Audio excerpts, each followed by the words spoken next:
Last year, a friend of mine from Colorado, let's call him Malik, came to visit me here in New York City. And every time we went out on day trips for excursions or exploring the city, I always brought a bag with me. And initially, my friend Malik would say things like, "Yo, what's up with the bag? Do you really need that bag? Yo, why are you wearing a purse?" To which my response would be, "Bro, once you start using a bag, your life will be so much better." I wasn't that dramatic, obviously, but that's kind of like to the effect of what I said. And by the end of the trip, and I'll never forget this, one of the last things Malik said to me was, "Hey, where did you get that bag from again?" One of the things that I find really interesting about fashion is that in women's wear, having a clutch, bag, or purse is an extremely normal thing. But in menswear, using, having, or wearing a bag isn't as widely accepted. For today's video, we're going to explore why that is, and in the process, I'm going to share with you the bags that I use and wear and love as a man. For those of you who don't know me, my name is Drew. What it do? It's nice to meet you. Let's talk bags.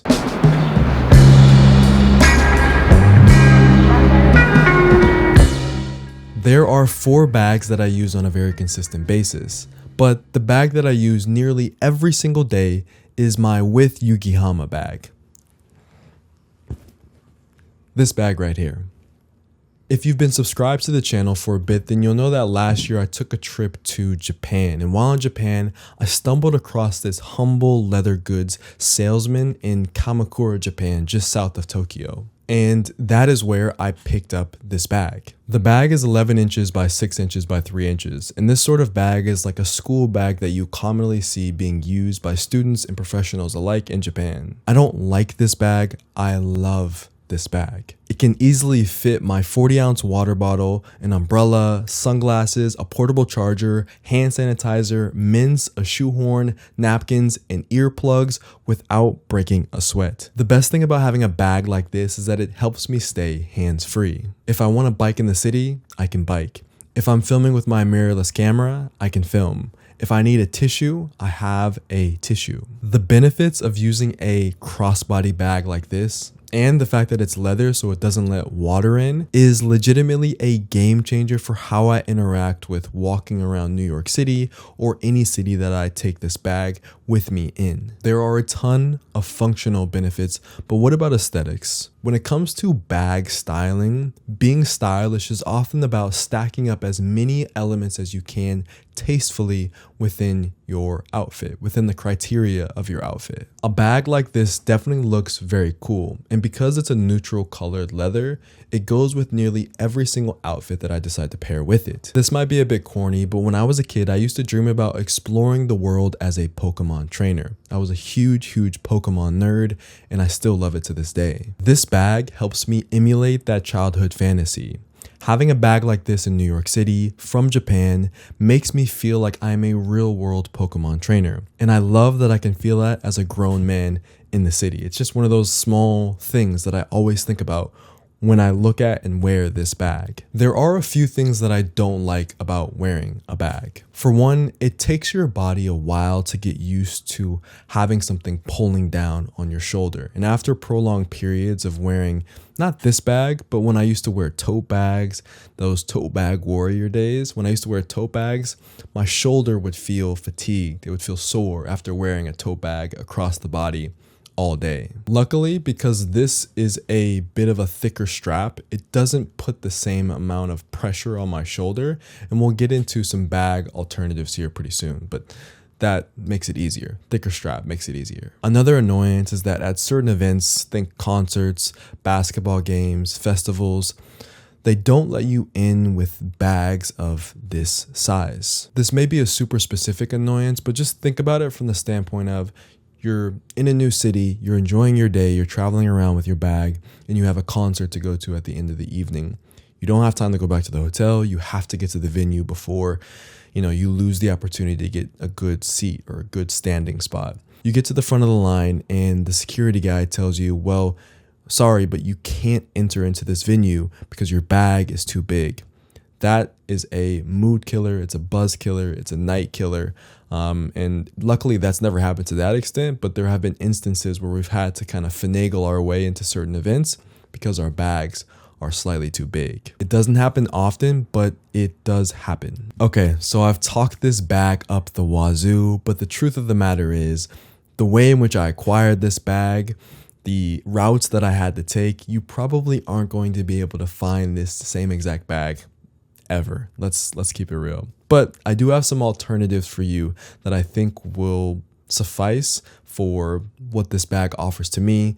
And hopefully these alternatives, if you're interested enough, will offer the same for you. I like a leather bag with a thicker strap that is adjustable. That's my preference. Bleu de Chauffe is a French brand that ships worldwide via various retailers, and they have some really great bags. The messengers are what caught my eye due to the simplicity and quality of craftsmanship. This variant in particular is inspired by military cartridge carriers. It's made from a full grain leather that's vegetable tan, which helps it patina more beautifully over time.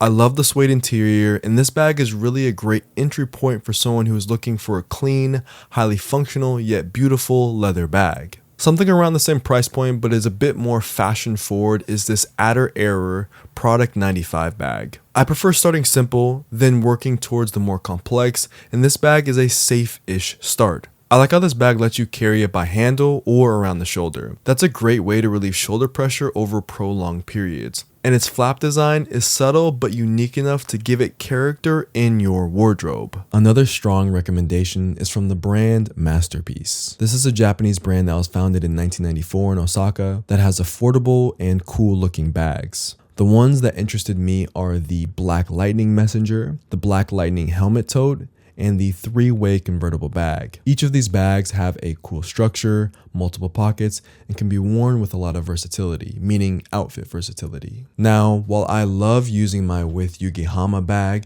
there are certain situations that it just isn't made for or built for. And for those situations, I have and use 3 other bags that are much more adept at taking care of my needs depending on the situation. Let's talk about those 3 bags. First is my grocery tote bag that I literally used today. You can hear the receipt that I had in there from today. And yes, I still love using tote bags in 2025. This one is from the brand DC Style. I picked it up while in Switzerland after I purchased something.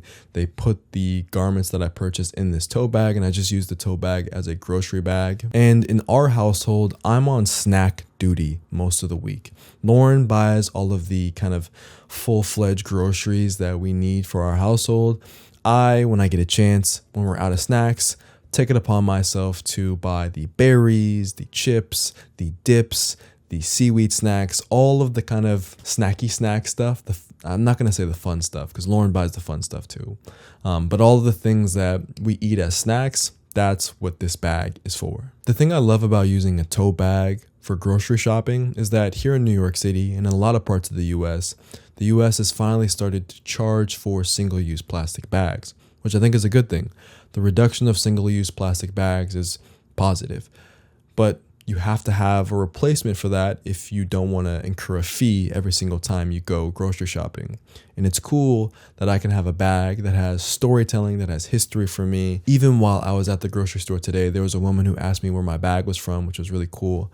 I like being able to have a bag that I can use over and over and over again and help save the planet a little bit. I know that tote bags are controversial for whether or not they're sustainable, but from my understanding, they're better than single-use plastic bags, I think. Next, I use this bag a lot less often these days, but this is a crossbody zip-up bag from Frism Works. When I first moved to the city, this bag was my day-to-day bag. It was my With Yugihama bag, essentially. And I would literally just put everything and anything in this bag. Camera equipment, jackets, coats, groceries, whatever I could put into this bag, whatever it needed, I put in there. Nowadays, it's sort of a glorified takeout bag. Whenever Lauren and I want some Mexican food or some barbecue, I take this bag and I fill it with whatever takeout that I just purchased for us, and I bring it back home and I deliver it to Lauren like I'm the best delivery man on earth. Relationships should be 50-50. I go get the takeout, you eat it with me. Everyone's happy. I saved the best for last. Recently, I reached out to JG Tailoring, which is a independently run tailoring business by George Galusha out in Ridgewood, Queens. And I had George make me this bag, which is unfortunately nameless, but there's no like name for it, but it's the George Galusha JG Tailoring Drew Joyner day bag. And essentially I designed this bag from top to bottom and George made it for me. And I designed it as a more robust day-to-day travel bag while I'm visiting different countries, because I love traveling. I love having a good bag when I travel, and I wanted to have specific details for all the things that I need when I'm traveling. The exterior fabric is a wax cotton, the same that Barber uses on its jackets. The inner lining is made out of a selvage shirting that George loves to use, and so I said, yeah, let's use this. This looks great. There are 11 pockets in total, and the wax fabric prevents water from penetrating the bag. That was a really big thing for me. I didn't want a bag that, you could spill water on it, or if it's raining, that everything inside would get soaked, because I have camera equipment that I plan to put in here, and I have other like really important expensive gear that I plan to put in here. The 11 pockets on here all serve a very specific purpose. Let's go through them. The 3 main pockets on the front are meant to house any ancillary object. Things like my point and shoot camera, lens caps, just anything that isn't, necessarily needing to be on the inner pocket, but something that I want to use for quick access. The very left pocket actually was meant to be designed as a waste pocket, because while traveling in Japan, if you know this, they don't have public waste bins. So the idea was to be able to throw different like plastic trash in here, not anything that's like, sticky or gross, but just like, if you eat onigiri,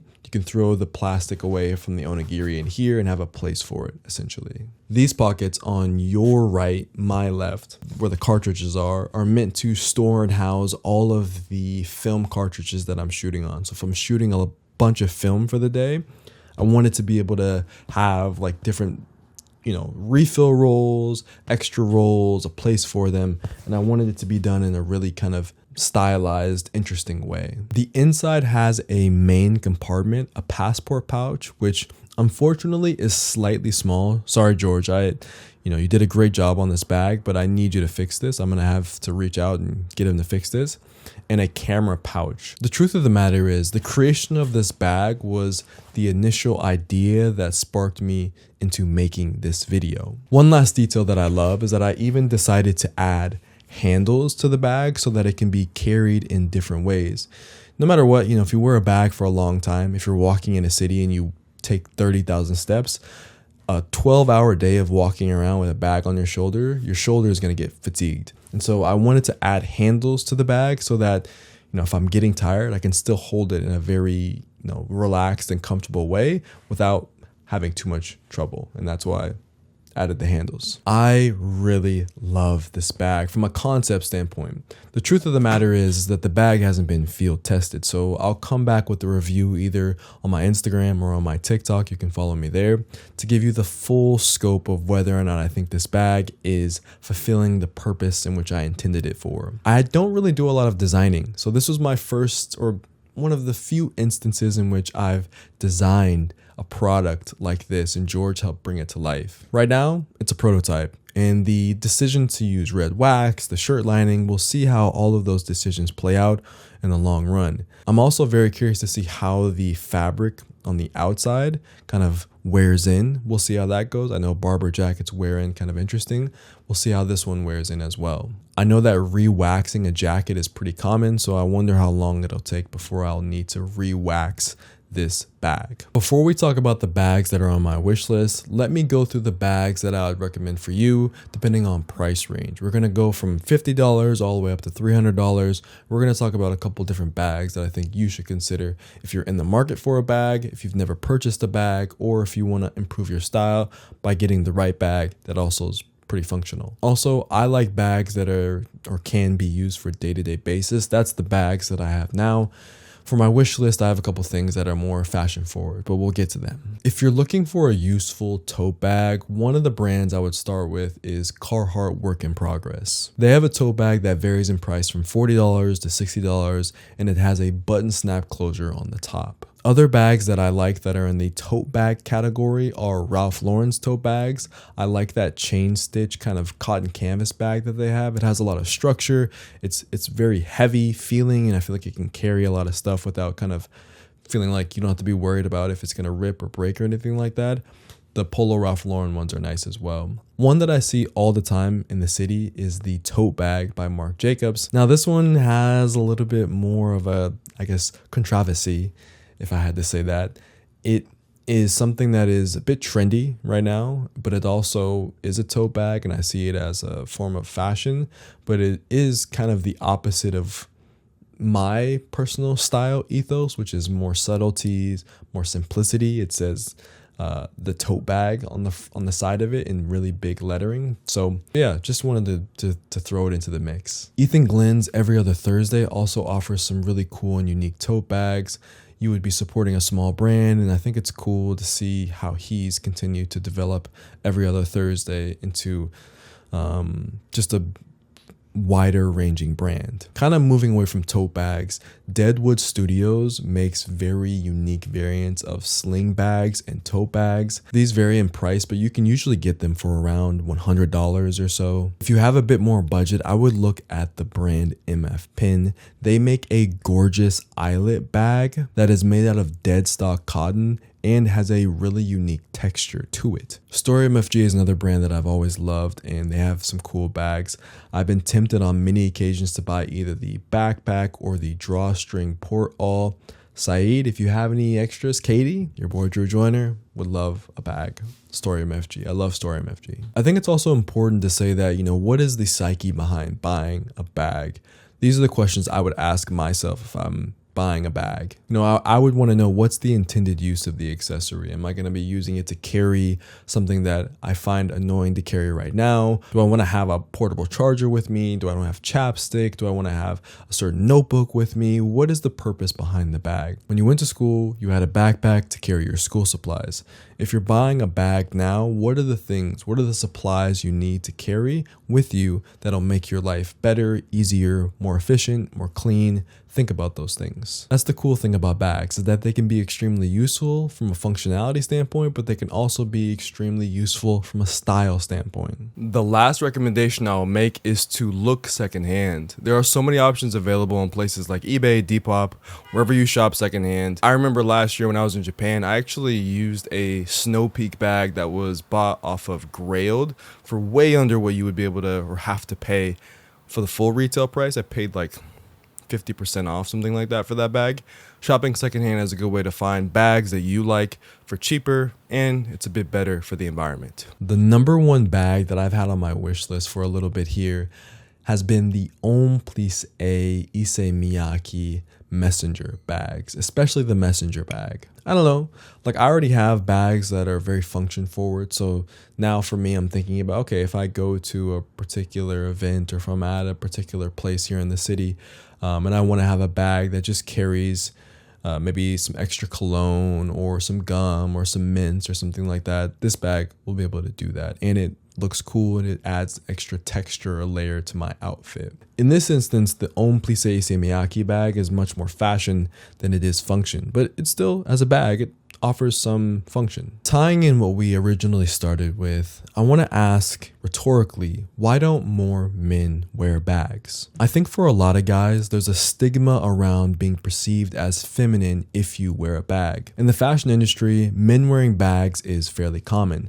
But in the day-to-day world of the average male, I think it's less common to see a non-fashion guy wearing a bag. The perception for a lot of guys when it comes to bags, and especially bags that are crossbody bags or over-the-shoulder bags, is that they aren't manly. The reality is that using these sort of bags not only looks great, but it also gives you more pockets and allows you to travel with more things. What's really funny in the story about my friend Malik is that after his time in New York City had essentially come to an end, he asked me about the bag that I was using. He wanted to know and do his own research to maybe just think about purchasing his own bag. And if you're worried about your friends or your peers teasing you for wearing a bag, just give it a week or two, trust me.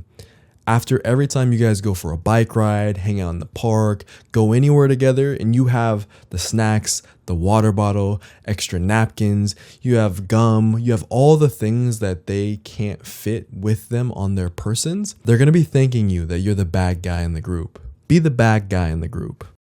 Let's get a word in for today's sponsor, Squarespace. Are you interested in making your very own website for a brand or creative project? Squarespace offers a comprehensive amount of features to help you create the website that you've always wanted. If you want to sell your products direct to consumer, or if you want to showcase your body of work, Squarespace makes it easy to do that and more. Currently, I'm using my Squarespace website as a hub for all of my content and as a way to direct those interested to my podcast and social media. If you need a design to help nudge you into creating your first website, this is your sign. Visit squarespace.com/DrewJoyner for 10% off your first purchase of a website or domain. Let me know what other bags that you enjoy, and in the process, enrich the community by sharing the things that you care about. As always, I'm spreading peace, love, and positivity in 2025. So that means I'm spreading peace, love, and positivity to you and everyone who's alive, wherever you are in the world. Have a wonderful rest of your day. Abianto, peace. Yo, what is good post vid? Here are the fist bumps for the one time. Bop. Here the second fist bump. Bop. Thank you so much for staying to the end of the video. PVV, I just want to tell you guys, thank you so much. I really, really appreciate you for watching the videos, watching them to the end. I don't know. It means the most to me, and it's cool to be able to have a community that cares enough, not only about me, but about each other, and have conversations. And hopefully, the videos that I make are making your day just a little bit better, bringing a bit of joy and positivity to you. That's all I can ever ask for. If you made it to the end, hashtag PVV when you answer. We'll see you in the next one. We're getting back on the YouTube horse on our grind. A lot of very, very fun developments taking place. I can't wait to show you guys. We'll see you next week or next time. Peace.